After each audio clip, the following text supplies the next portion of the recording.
Okay, I'm just going to ask one question, then I'm going to turn it over. This is not going to be a moderated panel. We're in Busboys and Poets, so moderation is not on the menu. To each of the three panelists, you've all read Andy's book. Describe in one word what the book means to you. Everything. Legacy. Mike. Can you turn it on? No. Is it on? Yeah. All right, we got it. Legacy. Struggle. You stole my word.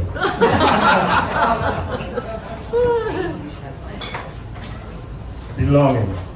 Belonging. In the struggle of legacy, what inspired you to write this book, Andy? First of all, thank you all for being here. It's such a joy and a pleasure to have family here, so it's great to see you all. What inspired me to write this book is the fact that when I first opened Busboys and Poets, one of the most common questions that were happening is the owner black? That was almost a refrain. Before, usually people ask, where's the bathroom? That's usually the first question. But this was like, is the owner black when they walked in the door?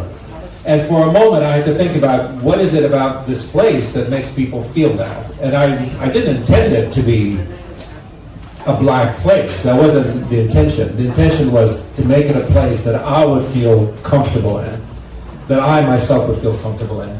And this is what I ended up with. So, so maybe it has a little bit of black in it.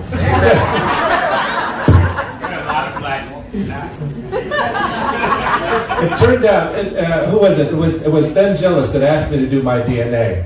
And I did, and I'm 6% from Mali. So I don't know what that means, but let's keep that a secret. Why not?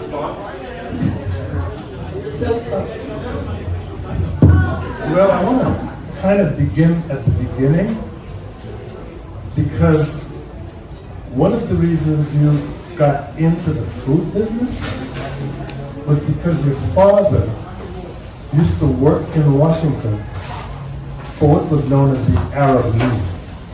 And because of the times we are now in particular because of what's going on in Gaza, people might want to know, what was the Arab League? And what did your father do? We came here in 1966. I was 11 years old. My father was a representative. He was a diplomat that came from Iraq. The Arab League at that time, and still around, was a union of Arab countries. 22 Arab countries that made a union, and they were centered in Cairo. And my father, who happened to run into someone that knew him and so on, was offered the job to be the representative for the Arab League in the United States in Washington, D.C. And that's what brought us here. The Arab League is now no longer really an effective organization. It's just an organization by name, but still exists. But now there's also the Gulf Cooperation Council, the Organization of Islamic Cooperation, and the Joint Arab Force, all of them apparently doing similar things. And I'm just they're all useless. By the effectiveness, right? Absolutely useless. They can't stop a genocide that's happening in their backyard. They're not very useful, obviously. So it's been kind of a mess. Well, I let everybody else ask, but I brought up your father in the Arab League so you could talk a little bit about how you first got involved in the restaurant business, by way of your father. So my father, it was, maybe some of you may remember, the 1967 Arab-Israeli War that ended up, being called the Six-Day War. And my father's position was recalled. So they would call him back to return back to Iraq. And he was getting ready to do that, and someone told him, listen, you're here, Iraq is, is a mess, the Middle East is a mess, think about a way to stay. And so my father was a professor. He taught Arabic literature. And so he was going to teach, and he got a job at Utah State University. So by this much, I was going to become a Mormon, but luckily, we ended up staying here. No offense to Mormons, by the way. But we ended up last minute, before we ended up leaving to go to Utah to start this new life, one of a distant relative who had been living in the United States had a small restaurant. It was a pizza place that sold subs and things like that. You know, one of those typical, strip mall type places. And he wasn't in good health. And he says, I want to sell my place, and I think you should buy it. It doesn't take much. You'll figure it out. He just sort of says, give it. My father's never been really involved in any kind of business in any way. He was always a bureaucrat. But he decided to take a risk and bought the place, and we ended up, working there as young children at the age of 12 on, basically working at my father's restaurant. But that gave me the funniest line for me in the entire book is that when confronted with running a pizza restaurant, his father, the professor, said, "How difficult can it be?" That's exactly right. That's exactly right. Andy, that's where the legacy part comes in for me. The fact that you discovered your passion in your father's struggle. But I want to go back because you said when you first came to the United States, your uncle could not understand this hair, your complexion, and he said, you look like a Negro. And you had experiences throughout school and your community when people mistook you, or mistook?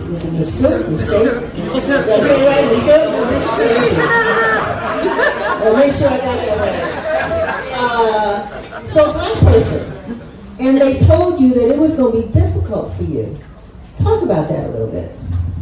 Yeah, we landed at Nashville Airport, and my uncle was already here. He was a student at George Washington University studying international law, and I remember the first thing that he noticed, because it was kind of end of summer time, and I pick up the sun very easily, and so he looked at me and he says, "My God, you look black," and he used the word Negro, and I was like, I had no idea what he's talking about. I come from a country we don't think of race that way. That's not a thing.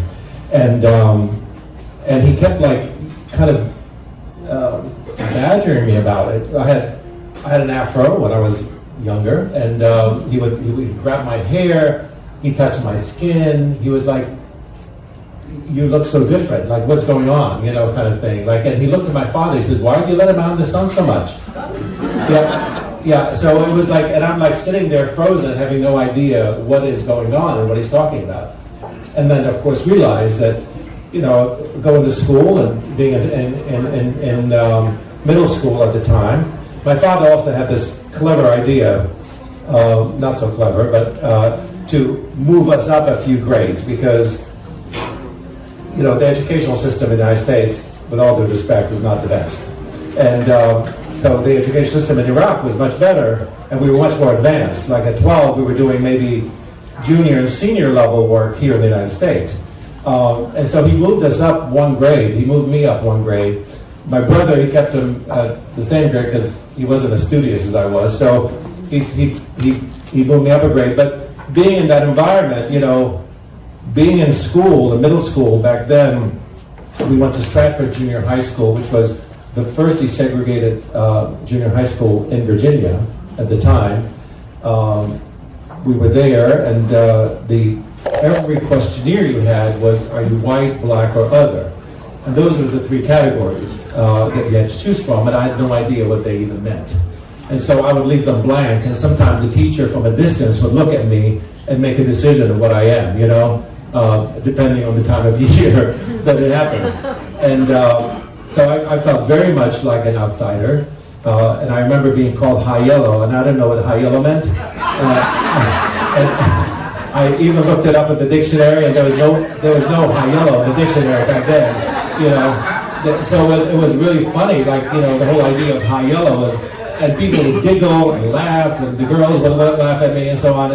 And then, of course, Martin Luther King was assassinated, and suddenly I see race in a very different light. It wasn't funny anymore. It was something that's horrific, something that, that people have fought and died because of it. And so it really gave me a whole different view about race in America, what America was all about. And I made it my business to understand it better. And I'll ask one more minute for you guys. But the other funny part, there were a lot of funny things in this book. I really enjoyed it. You had me laughing. I had 20 pages left to read this morning. You had me crying. I went through a lot of emotions and things that I could relate to. But one of the funny things was what people called you, because I think your real name is Anal. Yeah. But they called you... My name is Enes. Enes. Well, anyway, talk about what people called you behind your back. So and in your face. when we started school, one of the first things they do is they pair you up with somebody, kind of like your co-student, whatever, is going to take you around, show you places. Well, the kid that they paired me up with really had no interest in being in doing that. I think he was being punished or something. And I'm sitting there, and he walks up to me. He's kind of in a slumber and so on. And then the teacher said, "I want you to be Anus." And he's like, all of a sudden his eyes lit up. I was like, okay, this is going to be fun. And so he became like very animated. It's like, Anus, let me show you where to go. Anus, come over here. Anus, listen. And I'm thinking like, why are people so friendly here? I had no idea what was going on, really. And so he would take me around and he would introduce me. This is Anus. This is Anus. And I'm like smiling, going along. Even the teachers were in on the joke. Like the teachers didn't give a shit. Oh, hi, Anus. Back then it was okay to do that, apparently. But it was a very odd situation. Then when I found out what it meant, I was like, my God, this is horrible. I want to go back to Iraq, where I belong. It was awful. It was really pretty bad. But so, if you want to call me Enes, don't mispronounce me. Call me asshole, but don't call me Enes. I'm just interested in what's it like coming to a country that I think first you really didn't speak English at all. What was that like coming into a situation where when you're being put into school and you're having to deal with a language you really hadn't spoken before? Well, in young people, kids learn language very fast. When you're immersed and you have to learn it, you learn it pretty quickly. It's interesting, there's an age break there. If you come before a certain age, you lose your accent. 16 or something like that? It's like, I think it's more like 11, 12 actually. I think if you're like a teenager already, you kind of hang on to the accent. I don't have an accent. I mean, I sound like a native born, I guess, for most people. But it back then it was, of course, very difficult. And the English that we had, which was very rudimentary, like where is the bathroom, or good morning, or hello. I don't know what hi meant. Like when somebody says hi, that's an American thing. Hi to me was high or low. It was like, what does hi mean? So for a while it took me a long time to try to figure out some of the colloquialisms of the language. But you learn the thing. And the fact that you really don't have what I would consider a foreign accent. I mean, did you work really hard? No, I really didn't work hard on a foreign accent at all. I mean, whether or not to have it, I pick up languages very easily. So for me, it's a thing that I speak Arabic, of course. I speak English. I'm pretty good in Spanish, and I'm pretty good in French.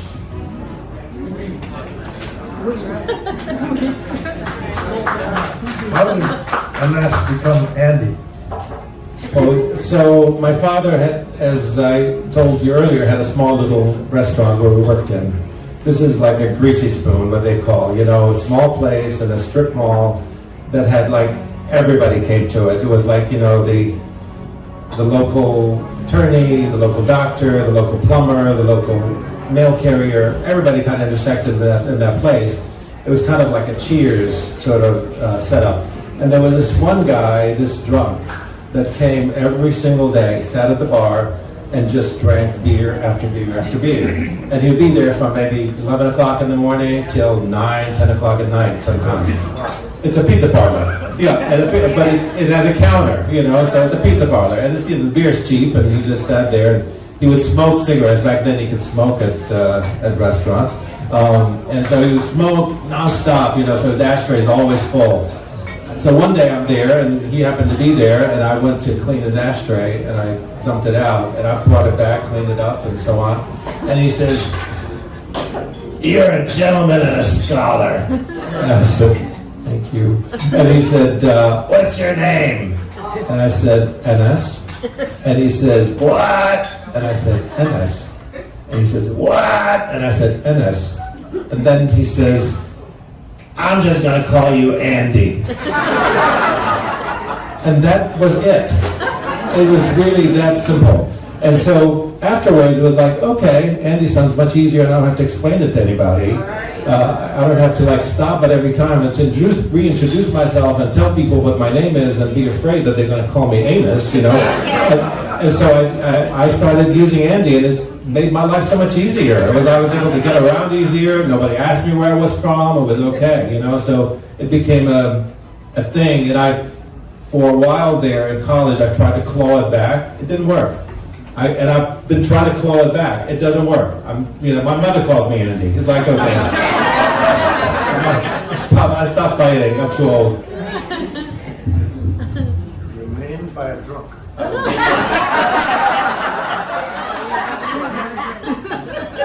Just a regular American name. So Regular American story? the legacy part to me is, very touching because you work for your dad, but it puts you on a path to where you are today. And there was a time when you worked for him, and then you worked for somebody else. Ooh, what was that like? when you were in somebody else's restaurant, not your dad's restaurant. But in addition to that, Andy, you were always competitive. I mean, you wanted to be the best. You wanted to be the best server. You wanted to make sure that things looked right. Everything had to be perfect. Where did that come from? And talk more about, that sense of restaurant service and delivery, the importance of customer service. Where did that come from? I think a couple of things, Denise. I think one is when you're a foreigner and you don't feel like you belong, you work twice as hard to prove yourself, right? I think black people understand that in many ways, right? You always have to over-excel, overachieve in order to just be on the same level for you. And so there was a sense of having to always be better so no one tells you, or no one puts you down, or nobody, speaks down at you, So you always were a step ahead to make sure that you don't allow anyone to question your integrity, to question your ability, or any of that. So I think there was that. I think the other part is because I was on my way to become a doctor. Okay, very lucky that I'm not. But I was on my way to become a doctor, and things changed, and I got into the restaurant track. But it was actually, I really enjoy serving. I enjoy serving people. I mean, one of my favorite jobs is waiting tables. And my staff will tell you, I'll be the first to get up and bus a table or wait on a table or something like that, because it gives me joy to see the power of food and how interacting with somebody, when you're feeding them, to me, feeding someone is a spiritual experience, really. I mean, you're putting nourishment in somebody's body. And that's really important. I mean, we all know, many of us remember our favorite meal. It's not always because it's the most delicious, because we may have had better tasting meals, but we don't remember those. We remember the meals that were served with love, with kindness, with grace. Those are the things that we remember, right? So I always feel like that, just the way you put a plate in front of somebody makes a difference in how they ingest that food and how they interpret that food. So I always felt this amazing connection to food and the power that food has to impact someone's life in a way. And I'll tell you a very short story. Many years ago, because I speak about food like it's a spiritual experience, I really do, and I believe that. And Pamela, was our events director. She's there actually, the one in the yellow. She said to me, Andy, this is not rocket science. We're not just relax about the idea of food. Like, it's okay. We're just serving food. And I said, no, food like really impacts people in a very serious way. We had this argument back and forth all the time about it. And one day, many of you know that we do, like on Thanksgiving, we open our restaurant, free meals for anybody that wants to come and have a nice Thanksgiving dinner. We've done it in different locations at different times. Last year we did it here. I think this year we're going to do it here as well. But one day we were having one of those Thanksgiving dinners where people come in, you know, they don't have to be houseless. They could be anybody that wants to come and be in community, right? So we had this wonderful meal, and we had tons of volunteers. And all these volunteers were waiting to greet people as they walked through the door. And anytime a single person would come in, we'd pair them up with a volunteer, so they're not eating alone. So this one young man came in, probably early 40s. He walked in, and we paired him up with a young lady, a volunteer, who sat down with him. And they were having a very animated conversation while they were eating, and they lasted for like several hours. And at the end of the meal, the guy walked up to me. He says, "Are you the owner of this place?" I said, "Yes." He said, "I just want to let you know, today I had planned to kill myself."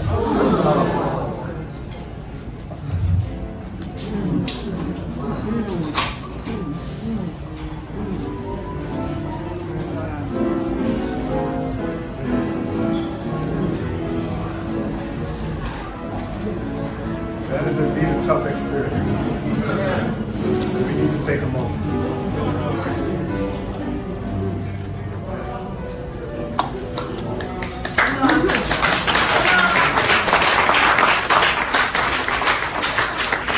So by having a person sit down and listen and be in community with you, it made such a huge difference for this one individual. Now, I don't know where that person is today, but I know that he had one more day. And that was beautiful.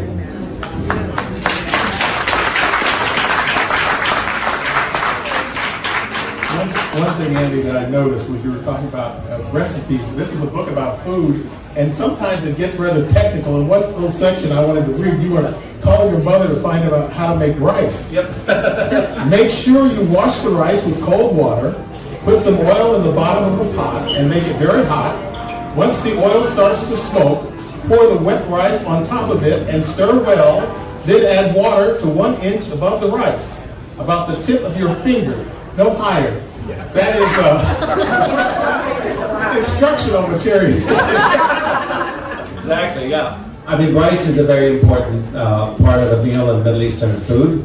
So my father used to say, if there's no rice, there's no meal. It's not really a meal for him. And so rice is very important. How you cook rice is really important. It has to be fluffy, it has to be like done right, and the amount of water makes a huge difference in how the rice comes out. So yeah, One thing that I thought was interesting was you, as you were kind of getting on your own, you went to a number of other places to look and see how people did things. So you went to New York to watch how they did things. You went to California to watch how they did things. And I was particularly struck by one restaurant you went into in New York. Oh, yeah. And they were short-staffed. Tell us about that. So I used to go up to New York often, and because New York was always considered like, DC always wanted to be New York for a long time. People would say, "Oh, this is so." They would come in. I remember when we first opened Busboys and Poets, people would come in and say, "Oh, this is so New York," and I say, "No, this is so DC. Like, stop owning everything."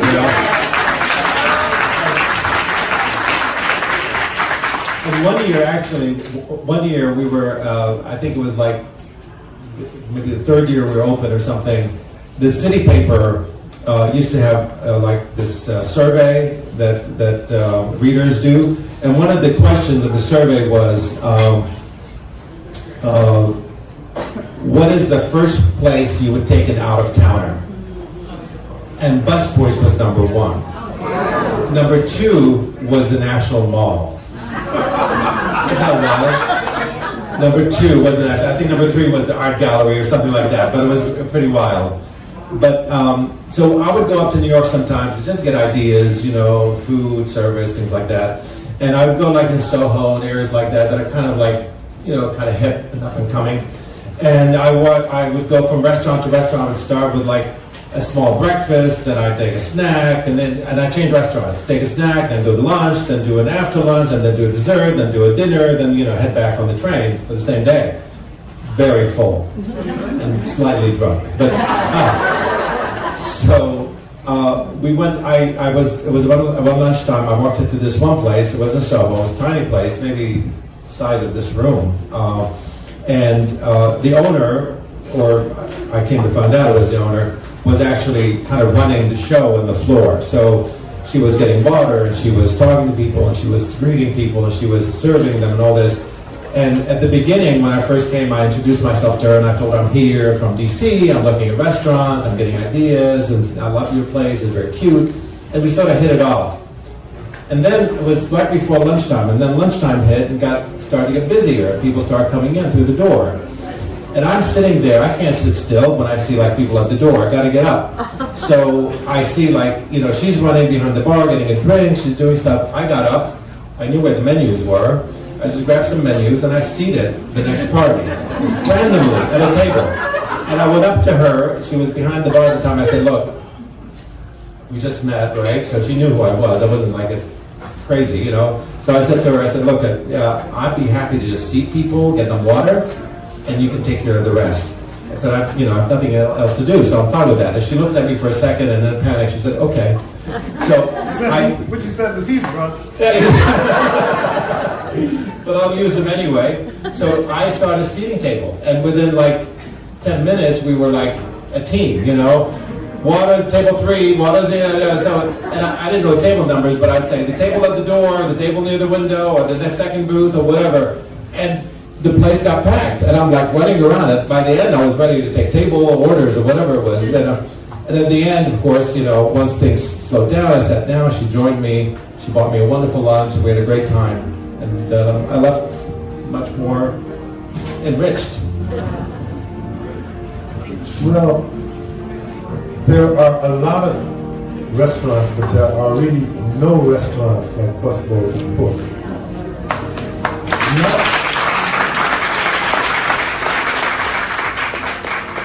Not only because of the food, but because of, this. Where does the books, the conversation, the politics come from? And what does Ralph Nader and Howard Zinn have to do with it? I wanted to create a place that can bring people together, but also not just bring them together to eat together, but also to learn, also to experience things. So a bookstore was really important. Having a bookstore that has knowledge, to me that was important, because I felt like if people have knowledge, they can make the right choices and the right decisions. So I wanted to have a bookstore there, and not just any bookstore, but well curated with certain titles that I thought are important for people to live in a better world. And so I created that. Then I wanted to have a stage where we can have these types of conversations. We can have poetry, we can have music, we can have beautiful cultural things, we can have authors that come and talk about important issues. We can have panel discussions to talk about different things, which we do all the time right now. So all of these things coming together in one kind of space was really important for me to create, because I really wanted to find my tribe, I wanted to find my community. And then when all that was being put together, finally the door opened, and all these people showed up, I thought, my God, this is amazing. I'm not alone in this. There are so many people that believe a better world is possible. There are so many people that believe what we have, what we hear in government and all the shit that happens there isn't the reality that we all want to see and live in. So it really became an exciting thing when that happened. And it's funny because when I was trying to open the first place, people always say, how did you get the financing? How do you start financing? Because I'm not independently wealthy. So it wasn't like I had all this money to do it. I had to go get a loan. And so I went to many banks to try to get a loan, and every bank that I went to really turned me down because they thought, if you have books and coffee and poetry, you're not going to make money. There's no way you're going to make money out of these things. It doesn't add up. It doesn't add up. I mean, each one of them doesn't make money. But I believe differently. I believe in synergy. The idea, if you bring all these things together, you create the energy, then things can change and things can happen. And it's funny, years later, I went and got my MBA actually about, 8 years ago. I was 63, I'm 70, so it was 7 years ago. At 63, I went and got my MBA. The reason why I went and got my MBA is, and I got it like in a real university, not like an online university. I just want you to know that, okay? I worked my ass off for that MBA, okay? Let's put that out there. But, so I wanted to get it because I was already successful. We had like several places. I wanted to know like what is it that I don't know. I want to know what I don't know. And after I was done, it was like okay. They had me like do an interview with me. They said, well, what did you learn in this MBA? And I said the only thing I learned is if I had taken this MBA before opening Busboys and Poets, I would have never opened Busboys and Poets. And really, it's a real lesson to be learned here because sometimes you got to trust your gut. If you sit all day long trying to decide what you're going to do and do all these risk, analysis, you end up just getting stuck in just analysis paralysis, as they call it, and you end up getting stuck and scared out of your mind. So for me, I can understand why a banker would say no, but the bank that did say yes, Industrial Bank. Hello.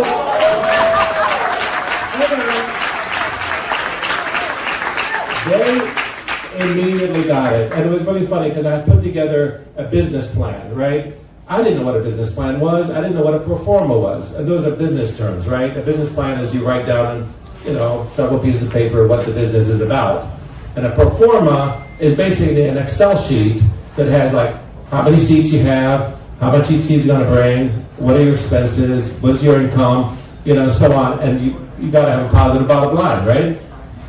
I didn't know what a pro forma was. I just put something together that I thought made sense. It was on an 8.5 by 11 sheet of paper, and 8.5 by 11 sheet of paper, a business plan. And I took this, I just took this to the banker, and I said, "Here, give me $2 million." And they looked at me like, "Really? This is?" So I've seen business plans that have like leather binders and colorful charts and the business fails. Like, okay, so this worked, but those can fail. So it's not about the dressing, it's about the reality of what you do. And so I went in there, and the banker looked at it, and he says, I like your idea, I like what I see where you're coming from, but your numbers don't work. Just they don't work. Look like they work to me, but to him, I guess he's a banker, he knows better. So he said they don't work. I said, well, what's not working? He said, well, you don't have enough income. I said, well, what should I do? He said, increase the income. And I said, I don't know how much income I'm going to get. He said, doesn't matter. It's just it's a projection. I said, okay. So we erased the numbers, put new numbers, and I got $2 million. That was like the biggest lesson in my mind. It was like, nobody has a crystal ball. I have no idea how many people are going to walk through the door, or how many people are going to spend, or how much they're going to spend, how long they're going to stay. It's all guessing. Business is guessing. It's really about guessing. And if you believe in what you do, and if you work really hard to make sure that that you stay on track, I don't want to say. Denise can tell you, industrial is used to dealing with people like you.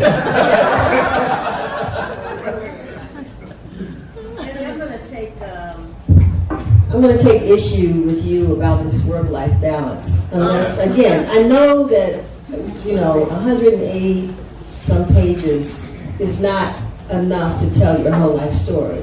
So as I read through it, I kept saying, there's something missing. There's something missing. He's not telling this part. So I'm glad to know that there's another part coming. But what I did get out of it was that you're a workaholic.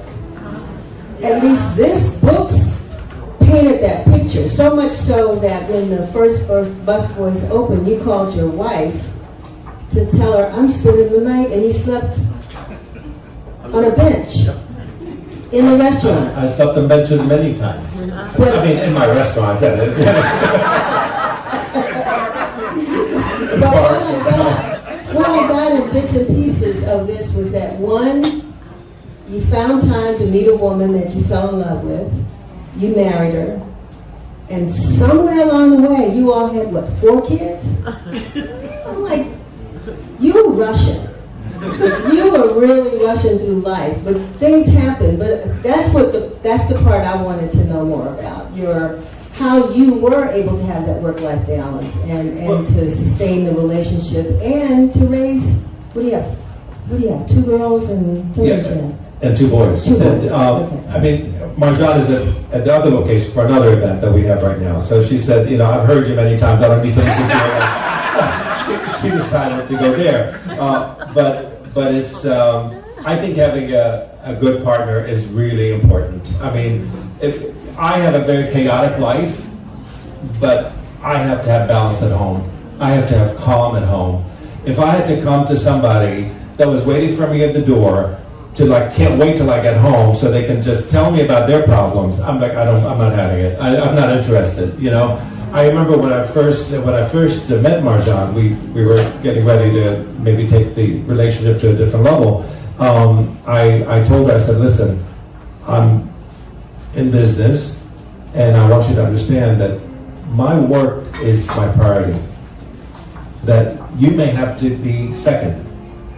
That we may be having an anniversary dinner, and if I get a phone call that says, hey, the plumbing is backed up, I'm going to stop that anniversary dinner and go and take care of it. So, and something can come up any minute that I have to be able to respond to. And so if you're willing to take second fiddle to the business, then I'm willing to have this relationship continue.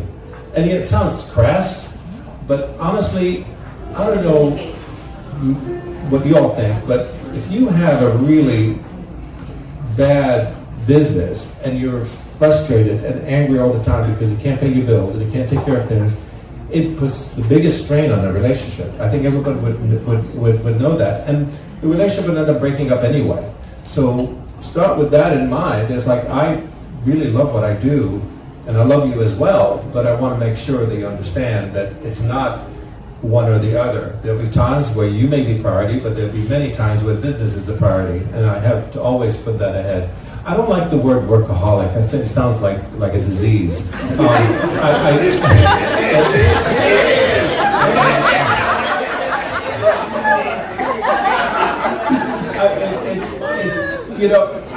You've got to find something you love. And it doesn't mean that you have, for example, when people say, oh, I want to be an entrepreneur, many people think of entrepreneurship as owning your own business. Not everybody wants to own their own business or has that kind of stomach for it. It doesn't mean that you cannot be an entrepreneur, even if you work for other people. Entrepreneurship is a way of thinking. It's just a mindset. It's how you operate. You solve problems. You find little things and you try to make them work within your orbit so that you can have better management of them. So to me, I think there are people who are workers and there are people who are entrepreneurs. And entrepreneurs are much happier because they have a certain amount of control over their life and over their workspace. And I think that's where the difference is. I use the word struggle when I talked about your book, and one of the things that struck me was, for example, one of your restaurants, you were at the point where you were going to have to, you thought, throw in the towel. Yeah. And everything depended on a food reporter from the Washington Post showing up at your restaurant. You were waiting, waiting, praying, I guess, that would happen. And finally it did one day. And talk about that. I mean, I'm sure there were other times too. For example, you were talking about when you worked at the showroom, that you, for example, had worked hard and you had this position that you knew you were going to get, and then maybe you weren't quite enough. I don't know, but you didn't get this position, and the question is, how do you deal with that? So you had, it wasn't all roses as you were going through this thing. You had a number of disappointments and kind of last minute saves. Yes, for sure. I mean, one of the most, I guess, sometimes there are pivots that happen in one's life that seem horrible at the time, but end up to be the best thing that happened to you sometime down the road.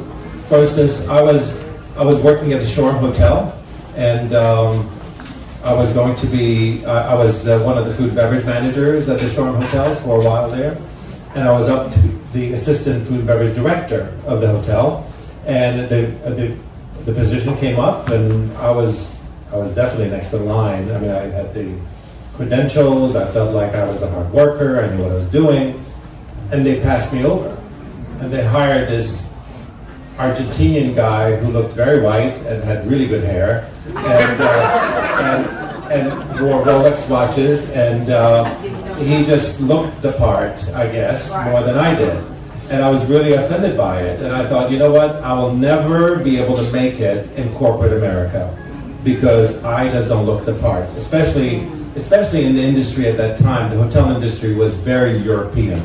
Very European. So all the best, hotels had European managers and European food and beverage directors, European everything. Europe was the carte blanche for hotels. And I'm not European. So I said, screw it. So I decided to leave. I quit. And I ended up, figuring out a way to get into, to go into a different way. And the other part was... That was holding on to the restaurant, hoping it would work. And the failures, as you mentioned, Sam, I think so I opened my first restaurant in D.C. was called Skewers. And Skewers was a Middle Eastern restaurant. It was located at 17th and P Street Northwest. And it was a really cute little place. But when I first opened it, I thought I had everything in place. I did everything. I mean, I built the place, I put the paintings, I did the walls, I did all this. And then I opened the door thinking that there's going to be a rush of people coming through the door, and no one came. I was like, oh shit, I put every last penny I had into this place, and nobody walked through the door. And I sent a postcard to the food critic back then. Some of you may remember Phyllis Richmond. Yeah. Phyllis Richmond, do you remember Phyllis Richmond? Yeah. She was the food critic for the Washington Post. This is before social media, before Yelp, before any of those things. And Phyllis Richmond was the sharpest pen. She could kill you with her words, or she can save you with her words, literally. People had death threats on her. Like, if she wrote you a bad review, you gotta either close the door and start over again, or do something really drastic. And so for me, I wrote to her, asking her to come and review the place. Of course, there's millions of places, everywhere. And so for her to choose you to come and review you was a big deal, because they put one review a week. There are 52 restaurants a year, basically, and that's it. So you're one of 52 restaurants for the entire year. You may get a chance to be reviewed. And finally, she responded, and she walked in through the door, and I was like on pins and needles. I would when she walked through the door, I had an idea what she looked like, and I suspected it was her. And then she started ordering, and I knew that was her. And I was shaking, literally shaking, putting the food in front of her, and making sure that I don't let on that I knew her, because that is not a good thing. And so she finally, the review finally came up, and the review was, back then you couldn't get it online because there is no online. You had to wait for the paper to come out on Sunday. And I couldn't sleep Saturday night. I could not sleep Saturday night. So I woke up 3 o'clock in the morning. I got in my car. I drove to the Washington Post. And I sat outside the Washington Post. It was on 15th Street, I believe. I sat outside the Washington Post, and I saw the papers coming out. And I walked up to the guy who was loading them, and I said, can I please get a paper? And he said, no, you got to go buy it. And I said, please, it's my review. I'm here, been sitting here all night long. And I gave him this long, sad story, and he finally said, okay, fine, He just handed it to me, handed me the thing. So I took the newspaper, and I went back to my car, and I sat down. And I don't know if any of you have been waiting for something. You just want to open. You don't know whether to open it, whether to look for it, whether to. And I remember pulling out the magazine. It was in the magazine, and opening one page, and then the next page where the table of contents is, and it said Phyllis Richmond Review Skewers. And had a picture next to it. and it had the page number. And I opened the page number, and the top of the headline said, "Simple and Spirited." And it was like, the beginning was, DC has never had a restaurant like this before. And it never had a restaurant like this before. Everything the stewards could do could be done easily by someone else, but no one can make it this much fun. And I thought, wow. I was burst in tears at that point. I was like, oh my God, this is life-changing. I drove home like as fast as I could. I'm surprised I didn't kill anybody. I drove home, and Marjan, my wife, was waiting for me, like thinking, like, yes, tell me. And I said, look, it's the review, it's the best review. And she was like, oh my God, thank God, you can sleep now. And so I didn't sleep, of course. I changed really quick. I rushed back to the restaurant. I knew it was going to be like a deluge. And back then, right now, like a review from the Washington Post is not all that. People like look at other ways to do this. But I rushed home. I rushed back to the restaurant, started preparing food. And that night, we were doing an average of 20 individuals. I'm talking 20 people a night, like really pathetic. And we went from 20 to 200, literally that night. Of course, it sounded like a blessing, but it was hell, because you can't prepare for that. So I had to hire more people, cook more food, buy more stuff. Everything had to be done because I was running on a shoestring. I didn't have the depth to be able to withstand that. So it ended up to be a really challenging time, but went on for a few weeks before. And to add insult to injury, the weekend the review came out was the weekend before the biggest gay march on Washington, D.C. There was 750,000 people showed up in Washington, D.C. And, of course, we were in DuPont Circle, So we were epicenter of the gay movement. And there is this review that came out. So that night, the following night, that I think by Friday night or Saturday night, the place was so packed, it looked like a mosh pit at a Madonna concert. It was ridiculous. It was so ridiculous. I called my wife and said, bring every friend you have. I don't care what they do. They can just serve water. I don't care. Just people. We needed bodies. And of course, I remember years later, I actually saw Phyllis Richmond, and I told her, I said, look, if it wasn't for you, I would probably have been an accountant today or something. You were the reason why I was able to stay in the restaurant business. It really was that simple. Andy, you got to get ready to sign books. All right. All right. Well, can I ask one more question? Yes, you may. Because people need to know how We have time. the building you're in, the first building, book ends with the establishment of the restaurant on 14th Street. People need to know the connection between that building and the poet who was a busboy, Langston Hughes. So when I was looking to open Busboys and Poets, I wanted it to be in a place that really represents, to me, DC. And the U Street corridor made the most sense to me. That is the center of DC. I wanted it to be there. I looked everywhere. I went up and down the street looking for places.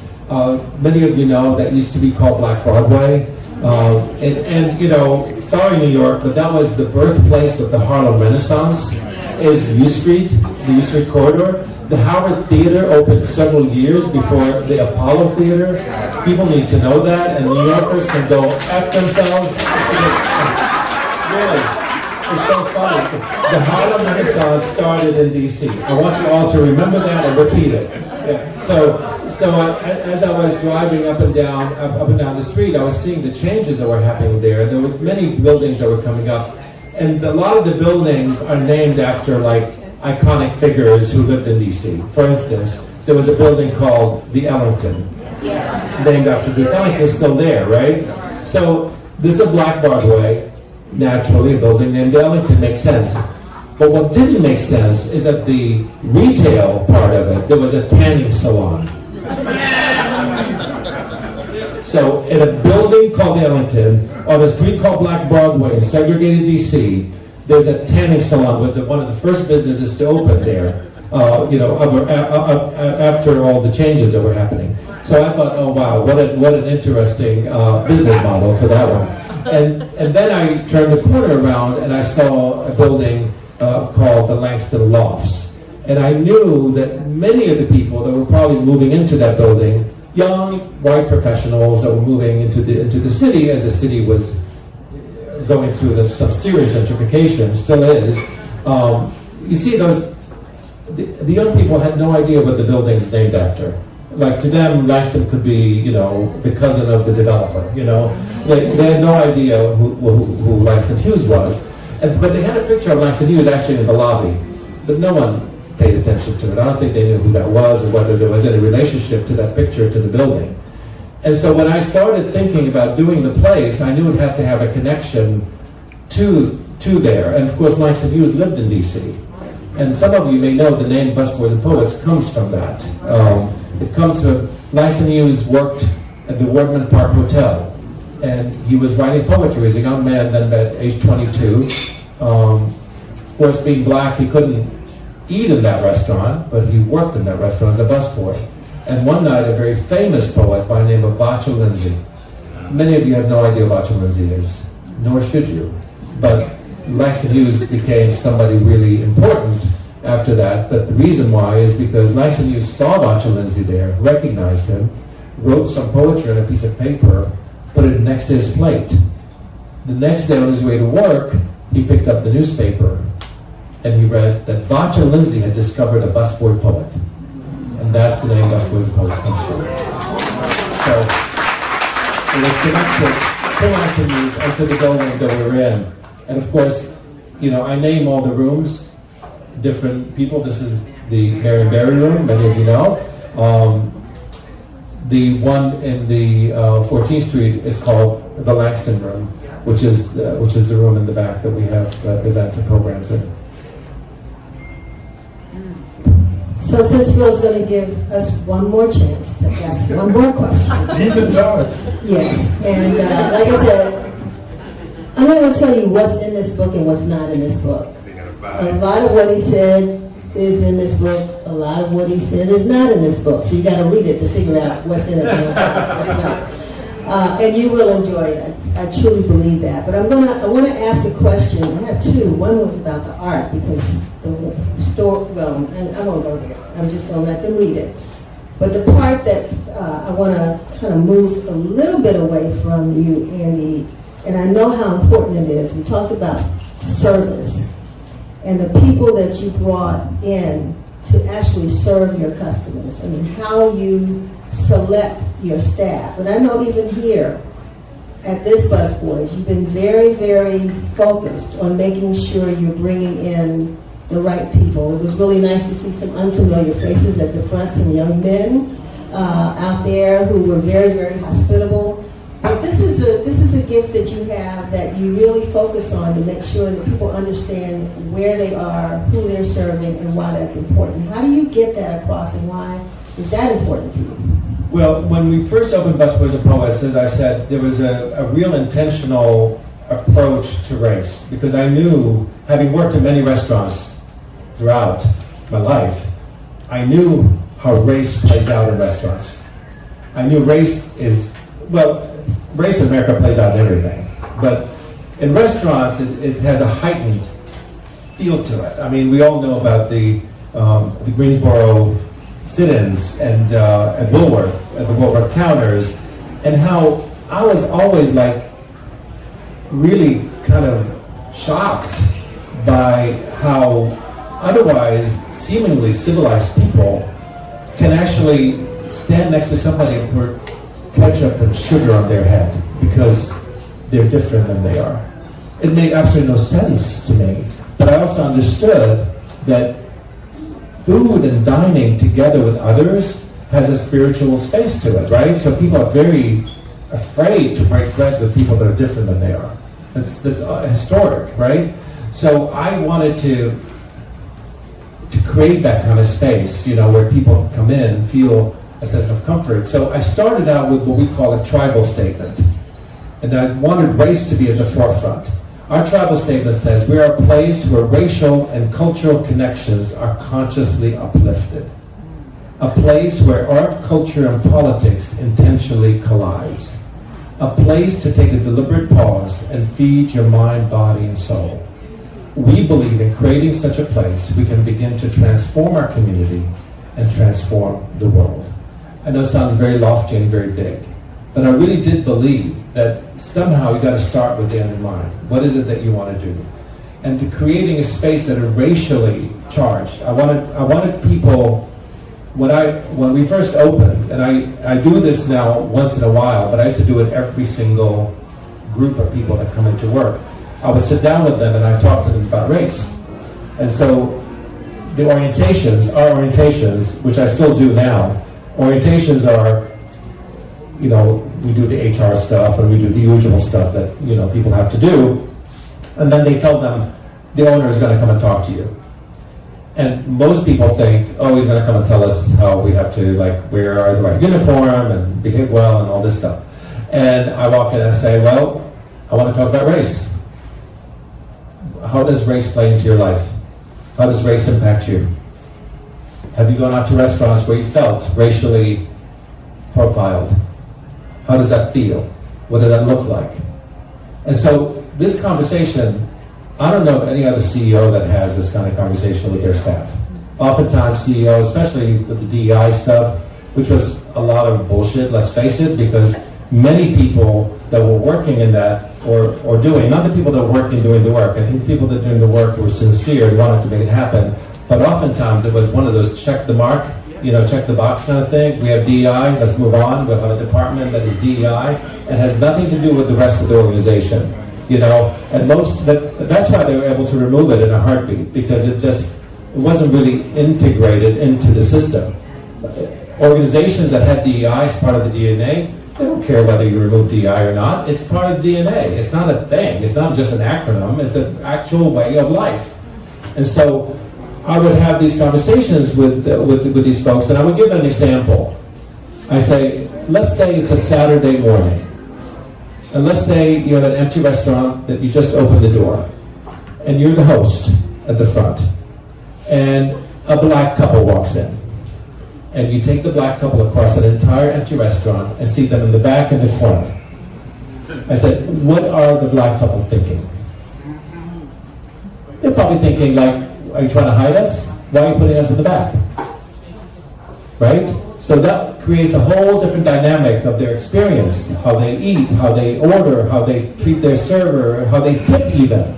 So it becomes a self sort of professing prophecy, you know, thing, where then it becomes that you see them wrong, they're pissed. The waiter comes up to them, they give them attitude. The waiter is mad because they think, oh, these are just angry black people. They end up giving them semi-bad service or minimal service. The tip ends up to represent that, and they walk away thinking black people don't know how to tip. That's what ends up happening. But no one knows how it started. They just see the end. Whereas if you have a white couple walk in, the first couple, you take them all the way back in the corner, what is the white couple thinking? Thank you for putting us in this little cozy space. I mean, really. I mean, that's what they think, right? So it's a very different dynamic that happens. So race has to. So when these young people come into work, sometimes, especially white young people, when they come into work with us, the first thing they want to say is, "I don't see race. I'm race blind," and we tell them, "No, you got to see race, because if you are race blind, you got to be racist." There's no other way around it. In this country, there's no such thing as race blind. Race is a part of the DNA of this country, and you got to recognize it. And if you recognize it, you can avoid the pitfalls. You can avoid the problems like I just mentioned. So when you see somebody in the corner, think about it. Who am I seating? How are they feeling? Rather than sit them in the corner, ask them where would they like to sit. They may choose the corner, but that's their choice, not yours. And I think that's where race plays into restaurants in a very, very direct way. I would just note, you hear me on this I would just note that Andy is an artist too. I have gone to cover his cover stories with Andy, and he's actually out there painting himself in front of one of his restaurants. I think this one was in Hyattsville or something like that. Yeah. But anyway, the last question: are you running for mayor again?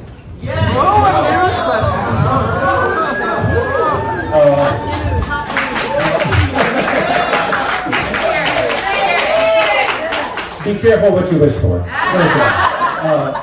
I would say probably not. I don't think. I think I would like to see someone younger be able to run.